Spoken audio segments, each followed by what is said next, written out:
now from talking cats to talking trees, ents, I mean, and the other denizens of the imagination of J.R.R. Tolkien, the patron saint of alienated preteen boys who spend their spare time formulating fake languages.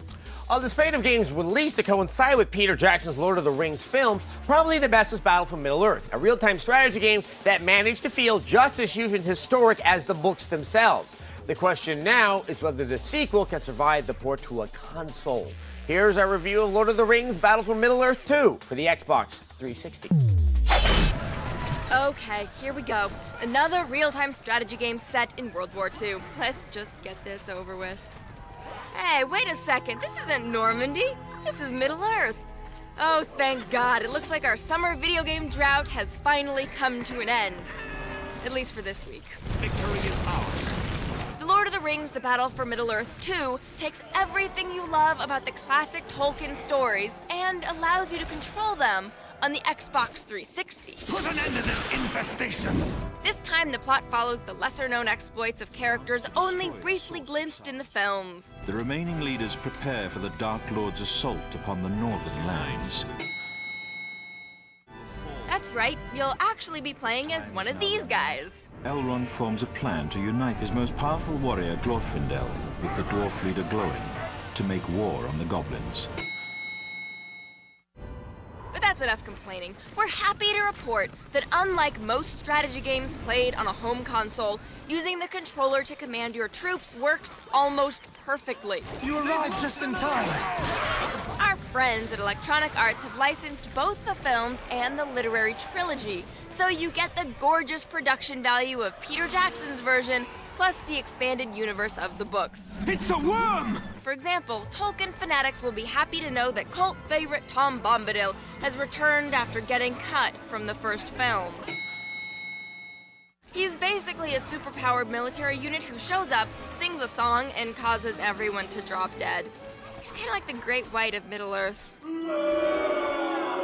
What, too soon? The views expressed by Morgan and Adam are not representative of G4 and do not reflect the views or policy of this network. Sorry for the Great White joke. Stay tuned for Fastlane. Anyway, would you believe that he took time out of his busy schedule to come and talk with us today? Yes, joining us live from Middle-earth, it's Tom Bombadil. So, tell us, Tom, what have you been up to? Well, after I found out I wasn't going to be in the movie versions, I headed down a terrible path. Pipeweed, night elves, I was out of control. But I'm doing much better now. I've got a great sponsor, and I started doing Pilates. I'm even going out on auditions again. In fact, I wrote a 6-page poem about it. Can I sing it to you? No. Well, are you sure? No. Here, I'll just sing the beginning of it for you. Once upon a day on the fields of May, there was snow in the summer where the blossom lay. Yeah, looks like we, accidentally, lost the connection there. Hey, not to change subjects abruptly, but did we mention that Battle for Middle-earth 2 allows you to take charge of the forces of evil? Goblins attack! Our only real complaint is that the camera won't pan out far enough to take in all the scenery. You'll spend a lot of time fiddling with the view just so you can see all of your elven friends. But that's a Hobbit-sized gripe compared to how good the overall product is. Excellent! Our first catch of the day! The Lord of the Rings, The Battle for Middle-earth 2 catches a 4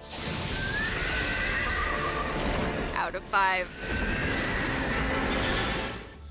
How dare you insult Glorfindel for not being Legolas? I wasn't insulting. I was just noting that the sequel had to dig kind of deep into the Middle-earth mythos to drag out some characters. That's Glorfindel. He killed a Balrog. Have you ever killed a Balrog? Yeah, with the Breaking Stuff team, those were some badass Mongolian kids. There's gambling, sex, alcohol. Why don't I live here? Attack of the Show, Las Vegas 06 Live begins August 14th at 7 p.m. only on G4.